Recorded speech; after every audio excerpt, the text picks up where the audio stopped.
अस्सलामुअलैकुम। आज की रेसिपी में मैं आपको झटपट में बनने वाला बहुत ही मज़ेदार और बहुत टेस्टी सूजी का हलवा बनाना सिखाऊंगी।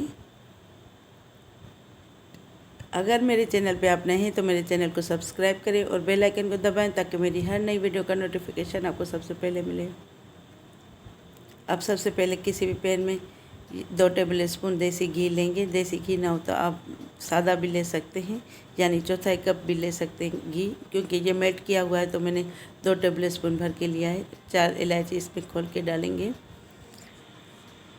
अब इलायची को कड़कड़ाने देंगे। अब इसमें ये 1 कप सूजी डालेंगे। मैंने बिल्कुल आंच लो की है, ज़्यादा तेज़ आंच पर सूजी को नहीं भूनना।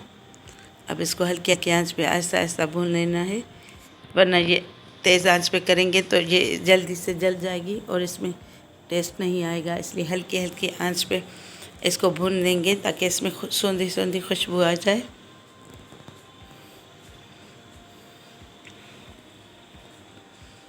इसको मुसलसल मिक्स करते जाना है।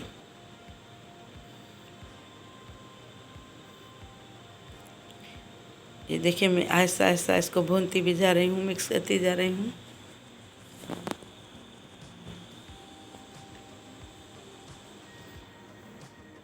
अब ये देखिए, इसमें गोल्डन कलर आ चुका है। ये सूजी भून चुकी है। अब इसमें 1 कप जितनी सूजी ली थी हमने उतनी ही चीनी डालेंगे। अब इसको मिक्स कर लेंगे अच्छी तरह। इसका मैं शीरा नहीं बना रही, इसको झटपट में आपको बनाना सिखा रही हूँ।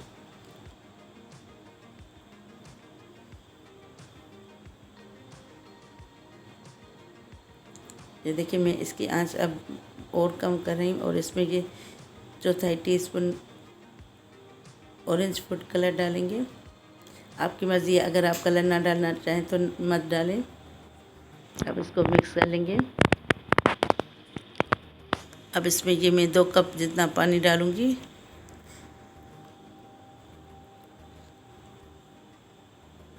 अब इसको मिक्स कर लेंगे। ये मैंने 500 ml पानी डाला है, 2 कप यानी 500 ml।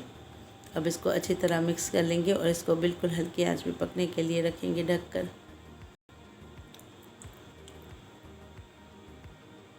ये आहिस्ता आहिस्ता सूजी पानी पीना शुरू करेगी तो ये पानी इसमें ड्राई होता जाएगा। पानी इसमें ये बिल्कुल नहीं रहेगा। ये देखिए, अब इसमें उबाल आ चुका है। मैं एक मरतबा देख रही हूँ। अब मज़ीद इसको 5 मिनट तक पकाएंगे। ये देखिए, अब ये तैयार है। ये मैं अब इसकी आंच बंद कर रही हूँ, क्योंकि ये अपना पानी पीता जाएगा, वरना ये बहुत गाढ़ा हो जाएगा। हमें पतला रखना है इसको। ये थोड़ी देर के बाद बिल्कुल खुद ब खुद गाढ़ा हो जाएगा। अब इसमें ड्राई फ्रूट डाल लेते हैं। ये मैंने खोपरा काट कर रखा था। ये बादाम और पिस्ते, आप अपनी मर्ज़ी के मुताबिक कोई भी फ्रूट डाल सकते हैं। और ये किशमिश। अब मैंने इसको डिश आउट कर लिया है। अब इसको गर्मा गर्म पूरी या पराठे के साथ सर्व कर सकते हैं। उम्मीद करती हूँ मेरी आज की वीडियो आपको पसंद आई होगी। अब इंशाल्लाह ताला नेक्स्ट रेसिपी के साथ हाज़िर होंगी।